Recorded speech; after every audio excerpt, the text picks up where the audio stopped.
अपनी मनमोहक प्राकृतिक सुंदरता, सर्द जलवायु और धुंध से ढके नज़ारों के लिए मशहूर वायनाड केवल केरल ही नहीं, देश भर के पर्यटकों के लिए बड़े आकर्षण का केंद्र रहा है। हालांकि बाढ़ और भूस्खलन से अक्सर प्रभावित होने वाले पारिस्थितिक रूप से इस बेहद संवेदनशील क्षेत्र में लोगों की आजीविका और यहाँ की अर्थव्यवस्था पर काफी गंभीर प्रभाव पड़ा है।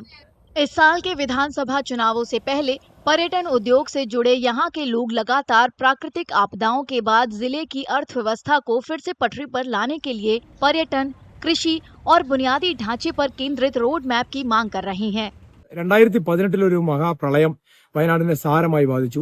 അതിനുശേഷം 2019 പ്രളയം, 2020 കോവിഡ്, അതിനുശേഷം ഉണ്ടായ മുണ്ടക്കൈ ചൂരൽമല ഉരുൾ ദുരന്തം, ഇതെല്ലാം ടൂറിസം മേഖലയെ സാരമായി ബാധിച്ചിരിക്കുകയാണ്. അപ്പൊ അവിടുന്ന് ഒരു പുനർജീവനം ആവശ്യമുണ്ട്. ഇതിലേക്ക് ആളുകളെ ഇവിടുത്തെ ടൂറിസം മേഖലയെ എത്തിക്കാൻ വേണ്ടി സർക്കാരുകൾ ശരിക്കും ഉണർന്നു പ്രവർത്തിക്കേണ്ട സമയമാണ്. ടൂറിസം മേഖല വളരുന്നതോടു കൂടിയാണ് വയനാടിന്റെ വികസനം സാധ്യമാവുക. 3 മണ്ഡലത്തിലും 3 നിയോജകമണ്ഡലത്തിലും മത്സരിക്കുന്ന സ്ഥാനാർത്ഥികളോട് ഞങ്ങൾക്ക് പറയാനുള്ളത്, നിങ്ങൾ ടൂറിസം, കൃഷി, ഇവിടുത്തെ അടിസ്ഥാന ജനവിഭാഗത്തിന്റെ പ്രശ്നങ്ങളിൽ ഊന്നിയുള്ള വികസന അജണ്ട മുന്നോട്ട് വെക്കണം. രാഷ്ട്രീയം നമുക്ക് പിന്നെ ചർച്ച ചെയ്യാം എന്നാണ് അഭ്യർത്ഥിക്കാനുള്ളത്. इन्हीं मुद्दों को दोहराते हुए सामाजिक कार्यकर्ताओं ने जोर दिया कि उम्मीदवारों को जिले को मजबूत करने के लिए स्पष्ट दृष्टिकोण पेश करना चाहिए। उन्होंने राजनीतिज्ञों से अपील की है कि वे ऐसी पहलों को बढ़ावा दें जिनसे यहाँ प्राकृतिक सौंदर्य और पर्यटन को बढ़ावा मिले। നാച്ചുറൽ ബ്യൂട്ടിയോട് കൂടെ തന്നെ വെള്ളച്ചാട്ടങ്ങളും കാലാവസ്ഥയും ഒക്കെ ഉള്ള അതിനോട് കൂടെ തന്നെ ഇവിടെ നമുക്ക് മറ്റ് നല്ല ടൂറിസം പോയിന്റുകൾ, ആ പോയിന്റുകളിലേക്ക് തന്നെ ഇപ്പോ മൃഗശാല, അതേപോലെ തന്നെ പിന്നെ സ്റ്റാറ്റ്യൂ, അതേപോലെ തന്നെ നല്ല ഈ വയനാടിൻ്റെതായ ഒരു പ്രത്യേക സിമ്പൽ തുടങ്ങി ഇങ്ങനെ കുറെ കാര്യങ്ങൾ ഒരുക്കിയെടുത്തുകൊണ്ട് മികച്ച രീതിയിൽ വയനാടിനെ ഒരു ടൂറിസം ഡിസ്ട്രിക്റ്റ് ആക്കി മാറ്റി. അത് തന്നെയാണ് വയനാട് ജനതയുടെ ഭാവി വികസനത്തിലേക്കുള്ള ഏറ്റവും വലിയ ഊന്നൽ എന്ന് പറയുന്നതും ടൂറിസം മേഖല തന്നെയാണ്. അതുകൊണ്ട് ടൂറിസത്തെ വികസിപ്പിക്കുന്ന രീതിയിലായിരിക്കണം ഇനി പോകുന്ന കാഴ്ചപ്പാടുകൾ ഉയർന്നു വരേണ്ടത് എന്നുള്ളതാണ് പറയാൻ. ഏറ്റവും വലിയ കേരളത്തിലെ തന്നെ, ഇന്ത്യയിൽ തന്നെ അറിയപ്പെടുന്ന ഒരു ടൂറിസ്റ്റ് ഡെസ്റ്റിനേഷൻ ആക്കി മാറ്റാൻ വയനാട് ജില്ലയിലെ എല്ലാവിധ വിഭവങ്ങളും പ്രകൃതി അതിനുവേണ്ടി കനിഞ്ഞു വെച്ചിരിക്കുകയാണ്. ഇത്തരം വലിയ സാധ്യതകളെ ഇന്ന് വരെയുള്ള യാതൊരു വിധത്തിലുള്ള ഭരണകർത്താക്കളും തിരിഞ്ഞു നോക്കിയിട്ടില്ല എന്നുള്ളത്. പല സ്ഥലങ്ങളിലും ഇപ്പം ഡിസാസ്റ്റർ ടൂറിസം എന്ന് പറഞ്ഞൊരു സംവിധാനം വരെയുണ്ട്. ഇപ്പൊ ദുരന്ത മേഖലകളിൽ ആളുകൾ വരുന്നതും കാണുന്നതൊക്കെ ഈ ജപ്പാൻ പോലെയുള്ള സ്ഥലങ്ങളിൽ ഡിസാസ്റ്റർ ടൂറിസം ഉണ്ട്.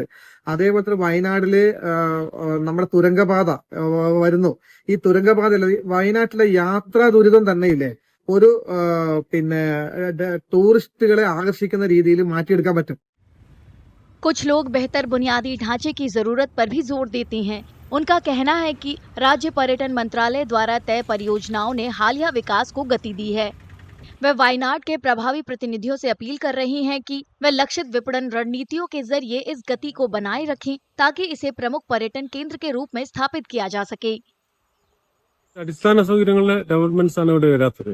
കാരണം നമുക്കറിയാം, വളരെ ഒരു ടൂറിസം ഹബ്ബായി മാറിക്കൊണ്ടിരിക്കുമ്പോൾ പോലും ബേസിക് ആയിട്ടുള്ള നീഡ്സ് ഇവിടെ വരുന്നില്ല എന്നുള്ള പറ്റാണ്. ഗവൺമെന്റ് അതിന് നമ്മളിപ്പോ റിയാസ് മിനിസ്റ്റർ അടുത്ത് തന്നെ നിരവധി തവണ നമ്മൾ വിവിധ പ്രൊജക്ടുകളായിട്ട് ബന്ധപ്പെട്ട് പോയിരുന്നു. അദ്ദേഹം കുറെ പ്രൊജക്ടുകൾ സാങ്ഷൻ ചെയ്തു തന്നു. അതോടുകൂടിയാണ് വയനാട്ടിലെ ടൂറിസം വളരെ ഒരു ഹൈക്കിലേക്ക് വന്നുകൊണ്ടിരിക്കുന്നത്. ഇനി ഒരുപാട് സാധ്യതകൾ വയനാട്ടിലുണ്ട്.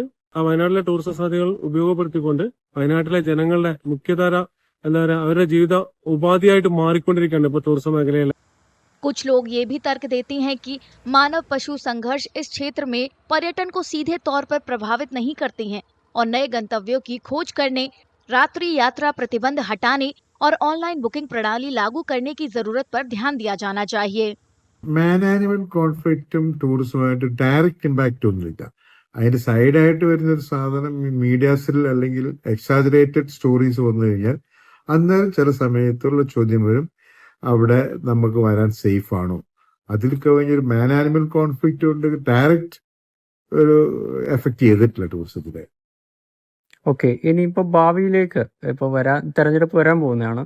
അപ്പോൾ അതിനെ മുൻനിർത്തി എന്തൊക്കെ സജഷൻസ് ആണ് നിങ്ങൾക്ക് ഈ വരുന്ന ആളുകളോട് പറയാനുള്ളത്? ഫസ്റ്റ് പ്രയോറിറ്റി നമ്മൾ അടച്ചിട്ടിരിക്കുന്ന മുത്തങ്ങ റോഡ് നൈറ്റ് ബാൻ ഒഴിവാക്കുക എന്നുള്ളതാണ് ഫസ്റ്റ് പ്രയോറിറ്റി ആയിട്ട് ചെയ്യേണ്ടത്. എല്ലാ എക്കോ ടൂറിസം സ്പോട്ടിലും ഓൺലൈൻ ബുക്കിങ്ങിനുള്ള ഒരു സംവിധാനം ഏർപ്പെടുത്തുക.